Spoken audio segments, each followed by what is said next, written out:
ক্ষমতায় যারা থাকে ক্ষমতার মোহে চতুর্দিকে অন্ধকার দেখে, মনে করে আমার পতন আর হবে না। কিন্তু তোমাকে বুঝিবে যে গোকুলে বাড়ি শেষে গাড়ির চাকা সব সময় উপরে থাকে না। গাড়ির চাকা সব সময় উপরে থাকলে গাড়ি তো চলবেই না। গাড়ির চাকা ঘোরে বলেই তো গাড়ি চলে।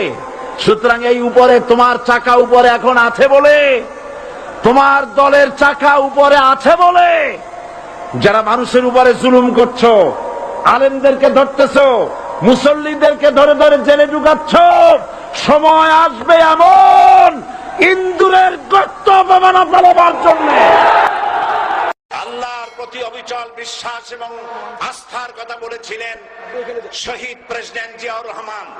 সেটাকে মুছে ফেলে দিয়ে উনি সেখানে এমন এক আইন মন্ত্রী দিয়েছেন, আমি বলি আমার ভাষায়, সরকারকে ভূতে ধরেছে।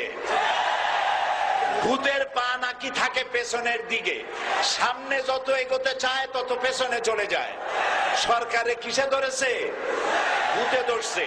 সরকারের মাথার উপরে চেপেছে বামপন্থীরা। बर्बाद गुलिस्तान के लिए एक ही उल्लू काफी है। गुलिस्तान की हर शाख पे उल्लू बैठे हैं, फिर अंजाम गुलिस्तान क्या होगा?